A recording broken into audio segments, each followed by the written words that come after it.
Welcome to 30 Days Mindset Master Challenge with me, Dr. Nimati Somasundaram. இன்னைக்கு டே 16. It's start small, stay consistent சொன்னோன்னே எல்லாரும் என்ன திட்டிருப்பீங்க. ஏன்னா எனக்கு மூடே இல்லை, நான் என்னத்தை ஸ்டார்ட் பண்ணுறது அப்படின்னு யோசிப்பீங்க இல்லையா? அதுதாங்க டே 16. நீங்கள் எந்த ஒரு மூடுக்காகவும் வெயிட் பண்ணணும் அவசியம் இல்லை. நாளைக்கு போஸ்ட் மார்க் அவசியம் இல்லை. ஒரு சிம்பிள் டெக்னிக் சொல்கிறேன். ப்ரோமோடோமோ டெக்னிக். ப்ரோமோடோமோவா அப்படின்னு யோசிக்காதீங்க, அது சொல்ல போகிறது இல்லை. அதில் என்ன ஆகும்னா, நீங்கள் 25 நிமிஷம் ஒரு வேலையை பண்ணுங்க, 5 நிமிஷம் பிரேக் எடுங்கன்னு.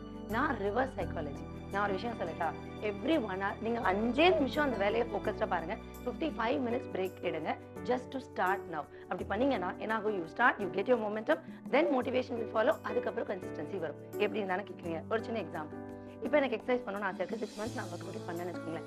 இன்னைக்கு நீங்கள் ஆரம்பிக்கணும்னு நினச்சிங்கன்னா 5 minutes ஃபோக்கஸ்டாக ஒரு எக்ஸசைஸ் பண்ணுங்க, 55 minutes பிரேக் எடுங்க. ஒரு நாளைக்கு எவ்வளோ நேரம் நம்ம தூங்குவோம்? 8 hours. ஓகே, மீதி 16 hours எல்லாம் சேர்ந்து எவ்வளோ வேலை பண்ணாலும் எவ்ரி ஹவர் உங்களுக்கு 5 minutes அந்த ஒர்க் அவுட் பண்ண முடியும் இல்லையா? இப்போ கேல்குலேட் பண்ணி பாருங்களேன். 16 hours நீங்கள் 5 minutes எவ்ரி ஹவர் பண்ணும்போது டோட்டல் 80 minutes வருது. அப்போது 1 hour 20 minutes நீங்கள் ஒர்க் அவுட் பண்ணுறீங்க. வாவ் இல்லையா? அந்த வா மூமெண்ட் எனக்கும் வந்ததுங்க. நானும் அதை தான் பண்ணேன். இப்போ அட் ஸ்டேஜ் உங்களை யாராவது 1 hour 20 minutes எக்ஸசைஸ் பண்ணல சொன்னால் இவ்வளோ கோவம் வரும். ஆனால் இந்த 5 நிமிஷம் 1 hour நல்லா இருக்குல்ல? ஸோ இதுக்கு டெக்னிக் நான் பேர்லாம் வைக்கலைங்க, நான் ஃபாலோ பண்ணேன், உங்களுக்கும் வந்திருக்கும். பசங்க 2 படம் எத்தனை பேர் பார்த்துருப்பீங்கன்னு எனக்கு தெரியாது. ADHD குழந்தைங்களுக்காகவே சூர்யா சைல்ட் சைக்காட்ரிஸ்டாக இருந்து அந்த குழந்தைங்களை கூட சேட்டை பண்ணுறக்கு வந்து யாருக்குமே அவங்களுக்கு பிடிக்காது, எல்லா ஸ்கூல்லையும் டிசி வாங்கிடுவாங்க. பட் சைக்காலஜியை யூஸ் பண்ணி, மைண்ட் செட்டை யூஸ் பண்ணி அந்த குழந்தைங்க எவ்வளோ அழகாக மாற்றினாங்கன்னு பார்த்தீங்களா? அவ்வளோதாங்க.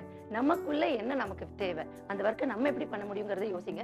மற்ற ரூல்ஸை ஃபாலோ பண்ணுறதுக்கு இதனை டிராஃபிக் ரூல்ஸா இல்லை லைப்ரரியாக ஃபாலோ பண்ணுறதுக்கு இல்லை இல்லையா? ஸோ ஐ திங்க் இந்த psychology, reverse psychology, 5 minutes work, 55 minutes break, இதை நீங்கள் எந்த ஒர்க்குக்குமே எடுத்து பண்ணுங்க. எல்லாத்தையும் ஒன்றா எடுத்து கன்ஃபியூஸ் பண்ணிக்காதீங்க.